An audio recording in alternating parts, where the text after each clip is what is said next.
Bien, vamos a dar continuación al tema que estamos desarrollando, que es cálculo de sólidos de revolución.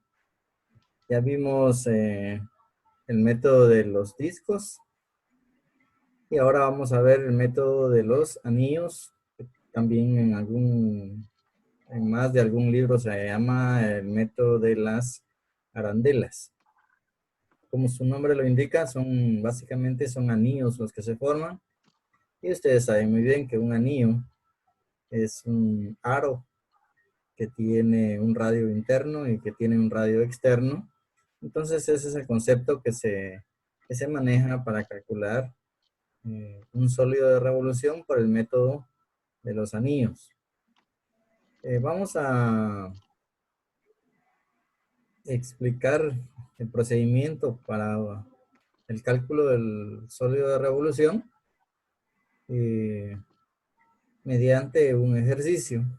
Ya lo pueden ver en sus pantallas. En sus pantallas. Y el problema dice lo siguiente: determine el volumen del sólido de revolución generado al girar alrededor del eje X, la región limitada por la gráfica de Y es igual a 3X menos X al cubo del eje y la recta Y es igual a 2. Repitiendo como en el caso anterior, el primer paso que debemos hacer es hacer la gráfica, ¿verdad? Nuevamente, de ahí la importancia de que se puedan hacer muy bien las gráficas, porque eso nos va a dar una respuesta eh, vis- visible de lo que nosotros estamos tratando de determinar con el método de los anillos. Si graficamos esta ecuación,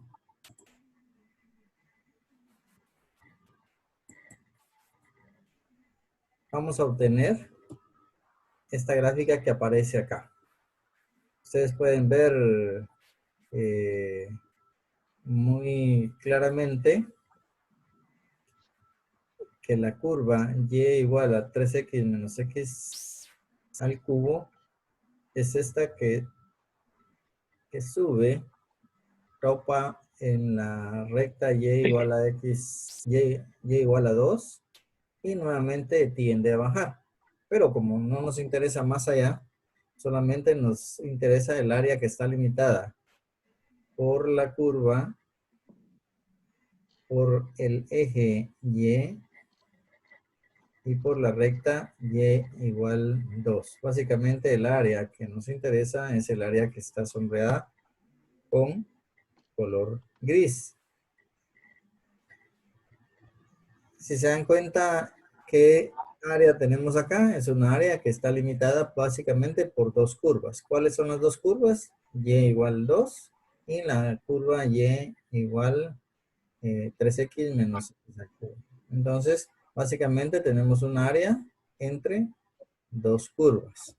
Es decir que cuando estamos manejando o calculando sólidos de revolución por el método de anillos, básicamente estamos trabajando con áreas que están entre dos curvas. O sea, tenemos que hacer un recordatorio de cómo se calcula el área entre dos curvas. Y tomando en cuenta que me dice que mi eje de rotación es el eje X, entonces mi eje es este, el eje X, donde va a rotar el área que yo estoy eh, delimitando con color gris. Y de otra manera, debemos de colocar, si nos imaginamos colocar un espejo a lo largo del eje X, de manera que esta área se refleje, nos quedaría una imagen de esta forma. Es decir que el área que está sombreada en la parte de arriba se refleja en la parte de abajo.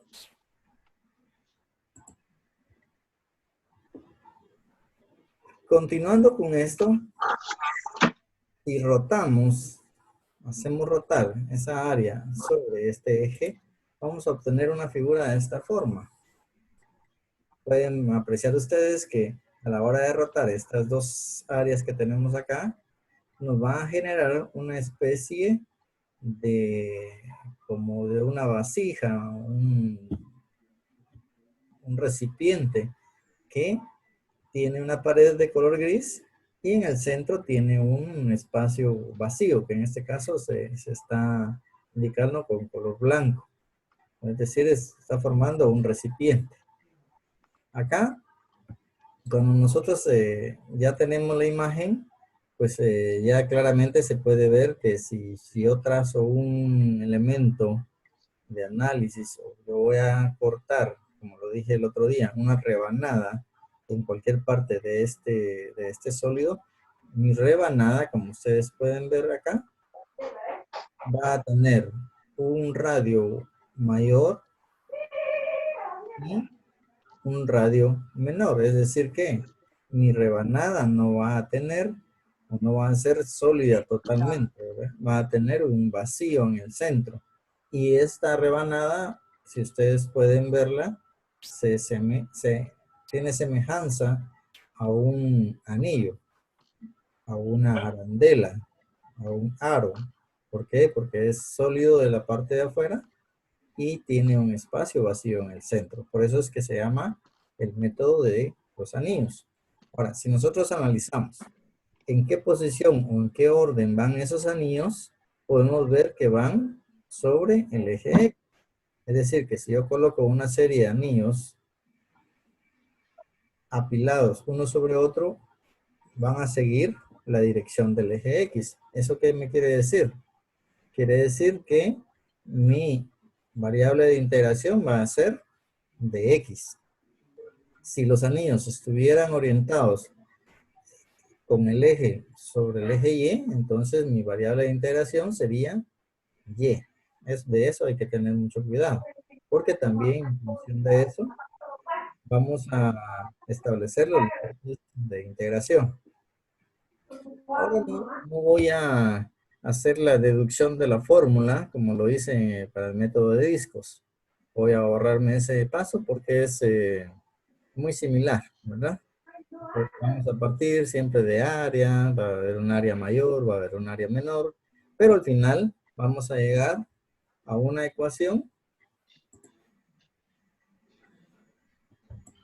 Bueno, aquí de ahí todavía tenemos algo más que nos está, nos va a aclarar algo.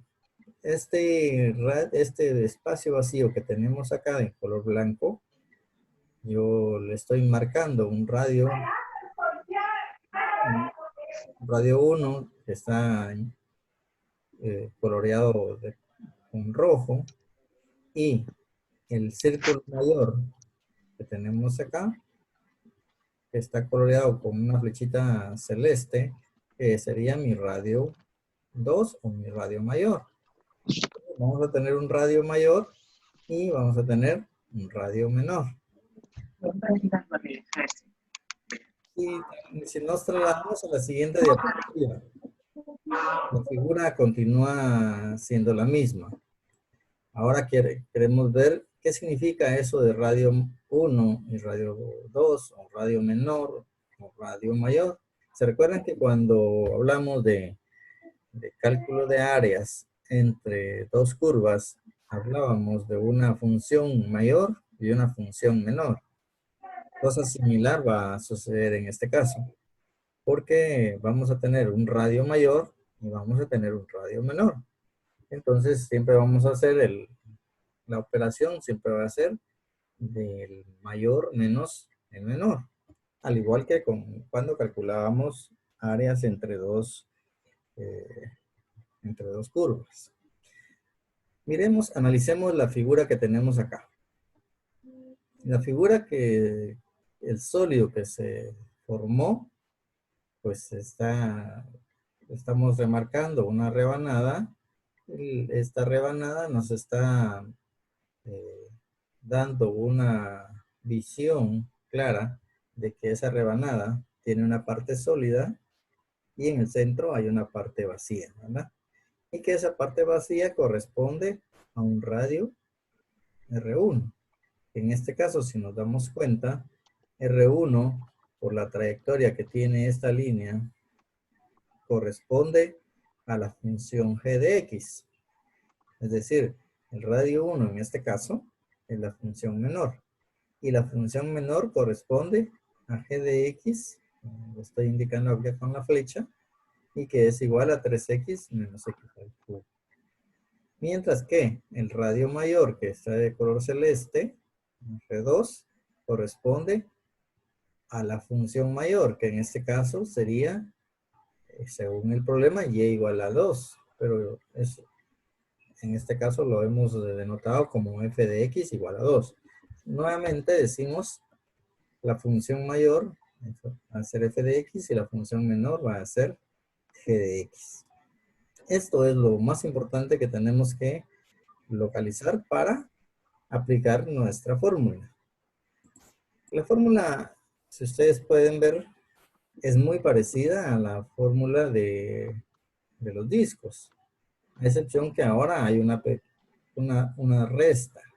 Si se dan cuenta, dice que el volumen es igual a pi.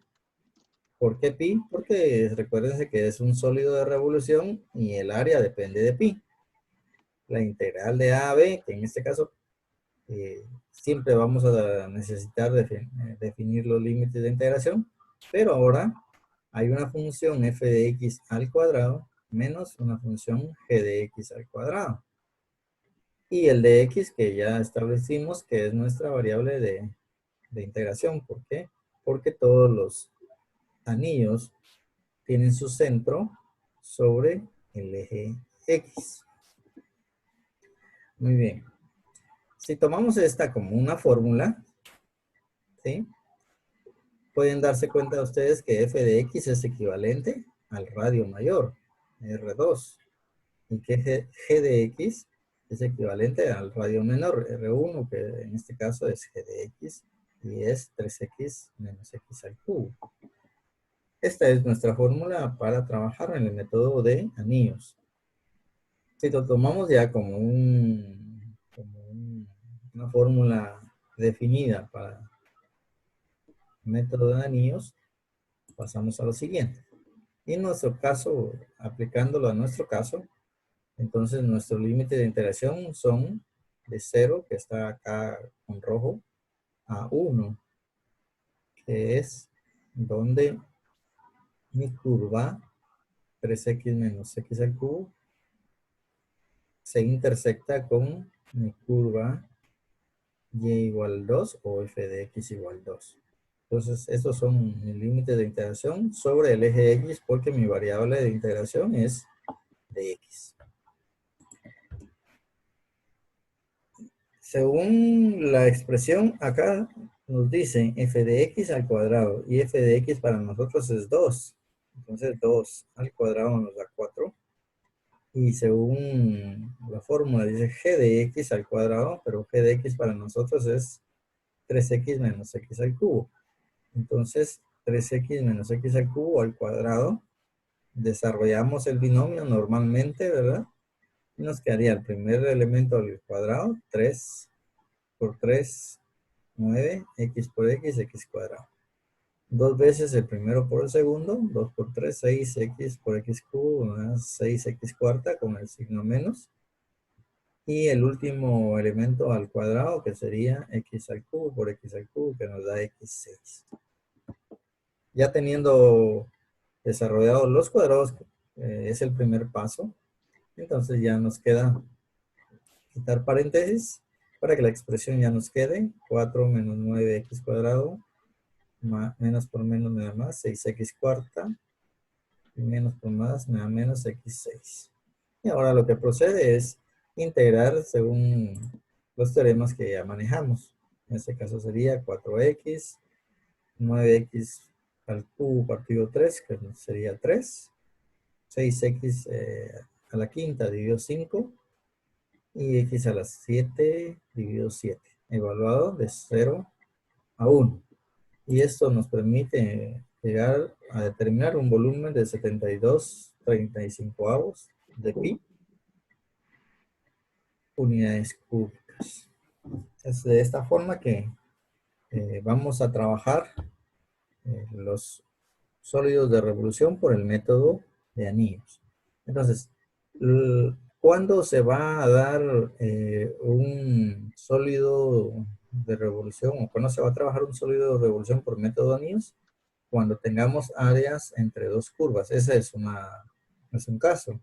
Pero también se va a dar cuando tengamos que un área se está girando. Este lo estoy llevando buscador. Cuando un área se está girando eh, sobre un eje que está alejado del área, ¿sí? Entonces, en esos casos también ocurre que se genera un sólido con un vacío en el centro, lo cual nos genera un sólido de revolución que tiene un vacío y que es donde podemos aplicar el método de los anillos, porque a la hora de tomar una rebanada de ese sólido, tenemos una figura en la cual en el centro tiene un vacío. Ese sería el primer caso, el primer ejemplo para el método de los anillos. Si tuvieran alguna duda, pueden preguntar. Eh, Pendientes de lo que ustedes planteen.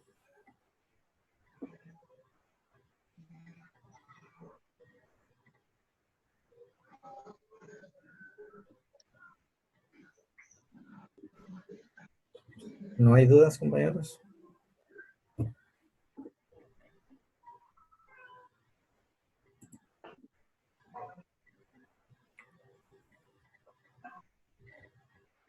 ¿Está claro el procedimiento? ¿Creen ustedes ya poder resolver algún ejercicio con este método?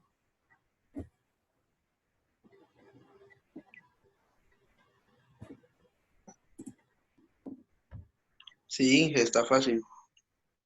Básicamente si se dan cuenta, tiene mucha similitud con el método de disco, ¿verdad? ¿Por qué? Sí, Porque el volumen depende de un radio y el radio es equivalente a una función que es la que vamos a determinar a cuál corresponde. Y si es un método de anillos, entonces lógicamente tiene que haber dos radios, tiene que haber dos funciones, mientras que si es un método de disco solo va a existir una función, ¿verdad? Entonces, si se dieron cuenta en los ejercicios que les planteé o les dejé para resolver, seleccioné los problemas que se podían hacer con discos, mientras los que no les mencioné los van a hacer, pero ya ahora que ya tienen conocimiento del método de los anillos o del método llamado también de arandelas.